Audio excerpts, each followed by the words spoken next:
بسم اللہ الرحمن الرحیم۔ مولانا محمد احمد صاحب بہاولپوری کے بیانات میں سے مورخہ 21 فروری 2013 کے بیان سے اقتباسات۔ مولانا محمد احمد صاحب انصاری نے بیان شروع کرنے سے پہلے فرمایا، سب دوستوں سے درخواست ہے کہ جو بیٹھنے کا حکم ہے اس طرح بیٹھیں کہ درمیان میں اتنی جگہ خالی نہ ہو کہ ایک آدمی بیٹھ سکے۔ اگر درمیان میں ایک آدمی کے بیٹھنے کی جگہ ہو تو وہاں شیطان بیٹھ جاتا ہے۔ جب بیٹھنے کی پابندی نہ ہوگی تو باقی کی کیا پابندی کریں گے؟ الحمدللہ الذی ہدانا لہذا وما کنا لنہتدی لولا ان ہدانا اللہ۔ لقد جاءت رسل ربنا بالحق۔ میرے بزرگوں اور دوستوں، تبلیغ و دعوت کا نظام انبیاء علیہ الصلوۃ والسلام کے بعد ان کی نیابت میں اس امت کی طرف منتقل کیا گیا ہے۔ یہ وہ ذمہ داری ہے جو پہلے انبیاء علیہ الصلوۃ والسلام کو دی جاتی تھی۔ آپ صلی اللہ علیہ وسلم کی ختم نبوت پر یہ پوری ذمہ داری اس امت کے ذمے لگائی گئی ہے، جس کے لیے انبیاء علیہ الصلوۃ والسلام بارے بارے پھرتے تھے، ٹھوکریں کھاتے تھے، در بدر پھر کر لوگوں کو اللہ کی طرف بلاتے تھے۔ اسی طرح یہ امت بھی تمام انسانوں کو اللہ کا پیغام پہنچائے گی۔ یہ اس امت کی ذمہ داری ہے۔ ہمارے پہلے دور میں سب کا مرنا جینا اس کام کے لیے تھا کہ انسانوں کا رخ اللہ کی طرف موڑنا ہے۔ اس کے لیے وہ پھرتے تھے کہ کس طرح سے انسانوں کا تعلق اللہ رب العزت کی ذات کے ساتھ جڑ جائے۔ اب یہ حال ہے کہ یہ امت اس ذمہ داری کو سمجھتی نہیں کہ یہ بھی کوئی کام ہے۔ یہ کام کوئی تحریک نہیں، یہ کوئی تبرک کا کام نہیں، یہ اس امت کی ذمہ داری ہے جو انبیاء علیہ السلام کی نیابت میں اس امت کو دی گئی ہے۔ کام اللہ پاک ان سے لیں گے جن کا مرنا جینا اس کام کے لیے ہے۔ جو وقتی طور پر اس کام کو کرتے ہیں ان سے اللہ کام نہیں لیتے۔ اس امت کو کنتم خیر امت اخرجت للناس کے لیے پیدا کیا گیا ہے۔ اس امت کو انسانوں کی رہنمائی کے لیے پیدا کیا ہے۔ حضرت عمر رضی اللہ تعالی عنہ اس آیت کو پڑھتے ہوئے فرماتے تھے کہ اللہ تعالیٰ نے شرط لگائی ہے کہ اگر اس شرط کو پورا نہیں کرتے تو قیامت میں اس امت میں کھڑے نہیں ہو سکتے۔ جو اس کام کو ذمہ داری سے کریں گے اللہ ان سے کام لیں گے۔ یہ ذمہ داری کیا ہے اس کو سمجھ لیجئے۔ اللہ دل میں حق ڈالتے ہیں، پھر اس پر عمل کرنا انسان کا کام ہے۔ اللہ رب العزت نے انبیاء علیہ الصلوۃ والسلام کو کیوں بھیجا اور تبلیغ و دعوت کی ضرورت کیوں پیش آئی؟ اللہ رب العزت فرماتے ہیں کہ انسان کے لیے زندگی گزارنے کے دو راستے رکھے ہیں۔ ایک راستہ وہ ہے جس پر چلتے چلتے جہنم میں پہنچے گا، وَهَدَيْنَاهُ النَّجْدَيْنِ، اور ایک راستہ وہ ہے جس پر چلتے چلتے جنت میں پہنچے گا۔ جہنم کا راستہ کیا ہے کہ انسان شیطان کی طرح اللہ کے حکم کو توڑ کر چلے۔ جیسے شیطان نے جہنم کا راستہ اختیار کیا ہے، وہی راستہ انسان اختیار کرے تو یہ جہنم میں جائے گا۔ اس لیے فرمایا کہ شیطان کے قدموں کے پیچھے نہ چل۔ شیطان کہتا ہے کہ دیکھا جائے گا، ابھی مزے کر۔ شیطان کے جہنم کی طرف لے جانے کے 4 طریقے ہیں۔ ایک، انسان تو اپنی خواہش کو پورا کر، اللہ کے حکم کو پورا نہ کر، اور اللہ کے حکم کو توڑ۔ جو تیرے دل میں آ رہی اس کو پورا کر، اللہ کے حکم کی پرواہ نہ کر۔ دوسرا، فیشن اور رواج کو دیکھ کر چل، اللہ رب العزت کے حکم کو دیکھ کر نہ چل، اپنے رواج اور فیشن اور ماحول کو دیکھ کر چل۔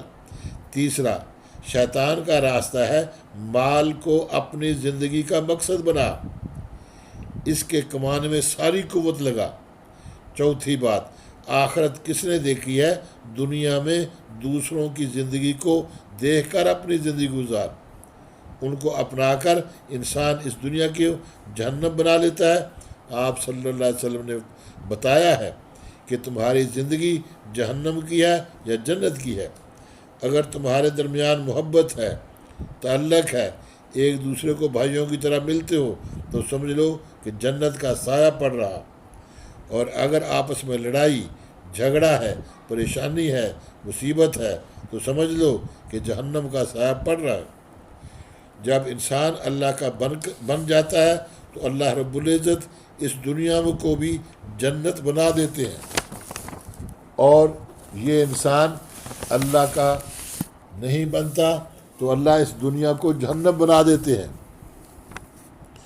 تبلیغ و دعوت کیا ہے کہ جہنم کے راستے پڑ جانے والوں کو اس راستے ہٹا کر جنت کے راستے پر ڈالنا۔ اگر انسان شیطان کے راستے پر چل کر اللہ کے حکموں توڑنے والا بنتا ہے تو اس مصیبت سے نکالنے کے لیے یہ دعوت و تبلیغ کا نظام ہے، اور یہ دعوت اللہ ہے۔ یہ طے کر کہ تو اللہ کا بنے گا یا نہیں، یہ اپنی زندگی میں طے کر۔ جو کہتا ہے کہ میں اللہ کا بنوں گا تو اس کے لیے ہے کہ دل بھی اللہ کے حوالے کرنا، جسم بھی اللہ کے حوالے کرنا پڑے گا۔ دل کو اللہ کے حوالے کرنے کا مطلب ہے کہ یہ دل ہر مسئلے میں اللہ کی طرف متوجہ ہو، کہ جب کوئی حاجت یا مسئلہ پیش آئے تو اللہ رب العزت کی طرف اس کے دل کی جھانک ہو، کسی اور کی طرف جھانک نہ ہو۔ اور جسم اللہ رب العزت کے حوالے کا مطلب یہ ہے کہ جسم اللہ کے حکم کے مطابق استعمال ہو، یہ جسم اللہ کے حکم کے خلاف نہ چلے۔ چونکہ یہ سمجھ میں آنا مشکل تھا، اس لیے اس بات کو سمجھانے کے لیے اللہ رب العزت نے حضرت ابراہیم علیہ السلام کو امام بنایا ہے۔ امام وہ ہوتا ہے جس کے پیچھے اس کو دیکھ کر چلا جاتا ہے۔ حضرت ابراہیم علیہ السلام نے نمرود کو دعوت دی کہ ایک اللہ کو مانو، وہ نہ مانا۔ پھر نمرود نے حضرت ابراہیم علیہ السلام کے خلاف سازش کی کہ ان کو پیٹ کے مسئلے کے لیے، کہ ان کا پیٹ کا مسئلہ پیش کر دیا۔ بادشاہ نے اعلان کرایا کہ ان کو کوئی کھانے کی خوراک کی کوئی چیز نہ دے، کیونکہ بادشاہ اپنے آپ کو رب کہلواتا تھا، اس لیے اس نے یہ اعلان کرایا کہ یہ مجھے رب نہیں مانتا، جب یہ بھوکا مرے گا تو خود غلہ لینے میرے پاس آئے گا۔ حضرت ابراہیم علیہ السلام غلہ خریدنے بازار گئے اور سارا دن پھرتے رہے، کسی نے ایک دانہ بھی نہ دیا۔ حضرت ابراہیم علیہ السلام نے کہا چاہے میں بھوک سے مر جاؤں، اس بادشاہ کے سامنے ہاتھ نہیں پھیلاؤں گا، میں اپنے رب سے مانگوں گا، میں اللہ رب العزت کا ہوں، کسی اور کا نہیں ہوں۔ بادشاہ نے کہا کیا مسئلہ ہے؟ یہ پیٹ کا مسئلہ کیا ہوا؟ اس کو بتایا کہ اوپر کے نظام نے پیٹ کا مسئلہ حل کر دیا۔ حضرت ابراہیم علیہ السلام کو جب کسی نے غلہ نہ دیا تو وہ بورے میں تھیلے میں مٹی بھر کر گھر لے گئے، اور اللہ رب العزت نے اس کو گندم بنا دیا۔ پھر اس کے بعد بادشاہ نے بہت بڑا تالاب 60 ہاتھ کا بنوایا، اس کے اندر لکڑیوں کو انبار جمع کیا، آگ لگائی۔ آپ صلی اللہ علیہ وسلم فرماتے ہیں کہ وہ آگ اتنی تھی کہ اوپر سے گزرنے والا پرندہ بھی اس میں جل کر گر جاتا تھا۔ تو وہاں ابراہیم علیہ السلام کو لا کر کھڑا کیا۔ ماں باپ لوگ سمجھا رہے کہ حکومت سے مقابلہ نہیں کرتے۔ آپ فرماتے تھے کہ ان کے ہاتھ میں کچھ نہیں، جس کے ہاتھ میں ہے اس سے میں نے بات کی ہوئی ہے۔ پھر اور امتحان ہوا، فرشتے آ گئے۔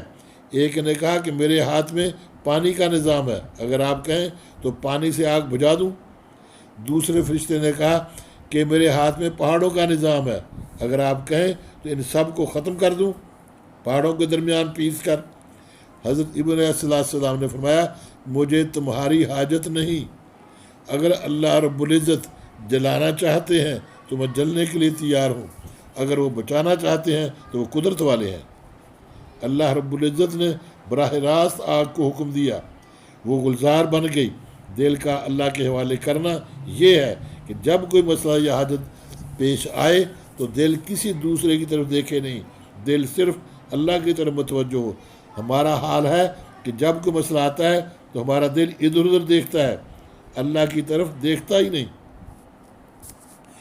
جب دل اللہ ہی کی طرف دیکھتا ہے تو اس کی طرف اللہ آتے ہیں اور اس کا مسئلہ حل ہو جاتا ہے۔ صحابہ کرام رضوان اجمعین کے دل ہر مسئلے میں اللہ کی طرف سے ان کو جو حاجت پیش آتی وہ اللہ رب العزت کی طرف متوجہ ہوتے اور اللہ کی طرف رجوع کرتے تھے۔ ان کے سامنے بڑی بڑی حکومتیں مقابلے پر آئیں تو فرماتے تھے کہ کارروائی تو اوپر والا کرے گا، ہم تو درمیان میں کھڑے ہیں، فتح اللہ کی نصرت سے ہوگی۔ ہم میں اور صحابہ میں فرق ہے کہ وہ کارروائی اللہ رب العزت سے کراتے تھے، ہم کارروائی خود کرتے ہیں، اس لیے ہم مار کھا کر آ جاتے ہیں۔ تاریخ انسانی میں کوئی مثال پیش نہیں کر سکتے کہ کفر نے مسلمانوں سے مار کھائی ہو۔ کفر ہمیشہ اللہ کی مار سے ٹوٹتا ہے، ختم ہوتا ہے۔ جب کفر کی طاقت کو اللہ توڑ دیتے ہیں پھر ہم ان کافروں کو مارتے ہیں اور کہتے ہیں کہ ہم نے کافروں کو مارا ہے۔ کفر ہمیشہ ضرب ربانی سے ٹوٹا ہے۔ بدر میں کیا ہوا؟ کافر کہتے تھے کہ تم نے قتل نہیں کیا، اللہ رب العزت نے قتل کیا ہے۔ اللہ کا بننے کے لیے دل اللہ کو دینا پڑتا ہے، دل اللہ کے حکم کو دے کر چلے، اور جو دل سے نکلے اللہ کی طرف نکلے کہ اللہ کا اس میں یہ حکم ہے، دل اس طرف چلے۔ تمہاری زندگی کا کوئی حصہ ایسا نہیں جس کے متعلق اللہ رب العزت نے حکم نہیں دیا۔ تمہاری شکل، صورت، لباس، تجارت، زراعت وغیرہ، ان کے متعلق اللہ کے احکامات ہیں۔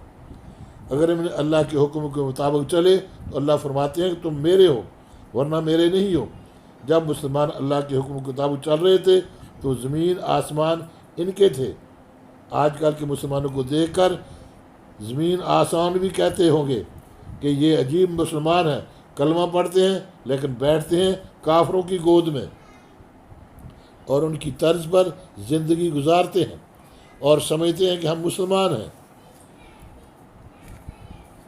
آپ کی بیوی اگر کسی دوسرے کے گود میں بیٹھی ہو تو آپ کو اس کو برداشت نہیں کر سکتے۔ جب آپ کلمہ پڑھتے ہیں لیکن بیٹھتے ہیں کافروں کی گود میں تو اللہ رب العزت اس کو کیسے برداشت کر سکتے ہیں؟ انبیاء علیہ الصلوۃ والسلام جو دنیا میں آئے ان کی دو قسمیں ہیں، ایک وہ جو کافروں کو جہنم سے نکال کر جنت کی طرف لے جانے والے تھے، ان کی تعداد کم ہے۔ ایک انبیاء علیہ الصلوۃ والسلام وہ ہیں جو ان مسلمانوں کی طرف بھیجے گئے جنہوں نے کافروں کی زندگی اختیار کی ہوئی تھی، ان کو اس زندگی سے نکال کر جنت کی طرف لے جانے والے تھے۔ ان کی تعداد بہت زیادہ ہے۔ جو مسلمان ہو کر کافروں کی زندگی گزارتے ہیں ان کے لیے اوپر کے نظام میں طے ہے کہ ان کے لیے دو سزائیں ہیں۔ دنیا میں یہ ذلیل خوار ہوں گے، کافر ان کو ماریں گے اور ان کے گھروں میں گھس کر ان کی عزتوں کو پامال کریں گے۔ اللہ رب فرماتے ہیں یہ میں کرا رہا ہوں، کوئی امریکہ کوئی اسرائیل کو کوستا ہے کہ وہ کر رہے، یہ اللہ خود کرا رہے ہیں، اس وجہ سے کہ انہوں نے کافروں کی زندگی اختیار کی اور یہ کافروں کی طرز پر زندگی گزار رہے۔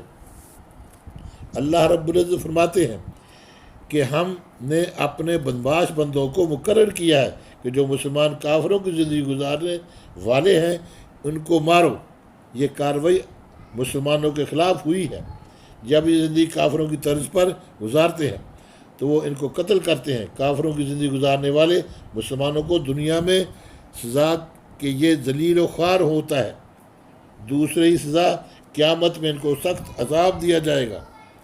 جو کلمہ پڑھ کر زندگی کافروں کی گزار، یہ دونوں سزائیں ان کے لیے ہیں۔ اللہ رب العزت فرماتے ہیں کہ میں سب سے عزت والا ہوں اور جو میرے حکموں کو پر چلتا ہے وہ دنیا میں بھی عزت والا اور آخرت میں اس کے لیے جنت ہے۔ اب یہ مسلمان ہو کر کافروں کی زندگی گزارتے ہیں، یہ اپنی خواہش اور رواج کو دیکھ کر چلتے ہیں، اللہ کے حکم کو دیکھ کر نہیں چلتے، یہ ارد گرد کے ماحول کو دیکھ کر چلتے ہیں۔ اب اس زندگی سے توبہ کر لو اور اپنے نبی کی زندگی اختیار کر لو تو اس مصیبت سے اللہ نکال دیں گے۔ بنی اسرائیل نے جب کافروں کی زندگی اختیار کی تو یہ ہوا، اور جب اپنی زندگی پر آ گئے تو یہ معاملہ ہوا۔ جب کافروں کی زندگی اختیار کی ان کے بیٹوں کو ان کے سامنے ذبح کیا جاتا، اور یہ بول نہیں سکتے تھے۔ جب نبی کی زندگی اختیار کی تو آسمان سے ان کے لیے کھانے کا انتظام ہوا، لیکن شیطان نے بنی اسرائیل سے کہا کہ اور لوگ مزے کر رہے ہیں اور تمہیں مسلسل ایک ہی کھانا ملتا ہے۔ بنی اسرائیل نے حضرت موسیٰ علیہ السلام سے کہا کہ ہمیں زمین دلوا دیں تاکہ ہم کھیتی باڑی کریں، کاشت کریں۔ یہ اس وقت کا معاملہ ہے جب بنی اسرائیل جو ہے صحرائے سینا میں پہنچ چکے تھے۔ حضرت موسیٰ علیہ السلام لے کے ان کو آگے تھے۔ حضرت موسیٰ علیہ السلام نے فرمایا کہ اعلیٰ زندگی کو چھوڑ کر ادنا زندگی کو اختیار کرتے ہو۔ بنی اسرائیل کو پتہ تھا کہ یہ جو اللہ رب العزت رزق دے رہے یہ سارا اعمال کی وجہ سے ہے، اپنی من مانی نہیں کر سکتے۔ اگر اعمال سے ہٹیں گے تو یہ روزی بند ہو جائے گی، اس وجہ سے کھیتی باڑی کا کہہ رہے تھے۔ آپ صلی اللہ علیہ وسلم نے فرمایا کہ تم وہی حرکت کرو گے جو یہود و نصارہ نے کی ہے، اور تم پر بھی وہی مصیبتیں آئیں گی جو ان پر آئیں۔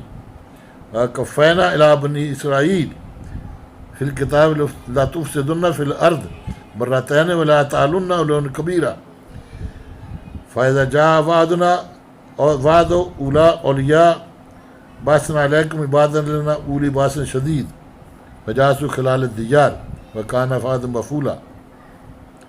یہودیوں نے مال و اسباب کے لیے اللہ کے احکامات کو توڑا، ان پر ذلت مسلط کر دی گئی۔ عیسائیوں نے نصارہ نے عہد شکنی کی، ان کو سزا دی گئی کہ وہ ایک دوسرے کی گردنیں کاٹیں۔ اس وقت امت مسلمہ ان دونوں سزاؤں میں مبتلا ہے، ان پر ذلت مسلط ہے اور ایک دوسرے کی گردن کاٹ رہے۔ انبیاء علیہ السلام بتاتے تھے کہ پھن سے یوں ہو نکل یوں سکتے ہو۔ انبیاء علیہ السلام ان کو بتاتے تھے کہ مصیبت سے نکلنے کا راستہ یہ ہے کہ تم کافرانہ زندگی کو چھوڑو اور اپنے نبی کی زندگی کو اختیار کرو۔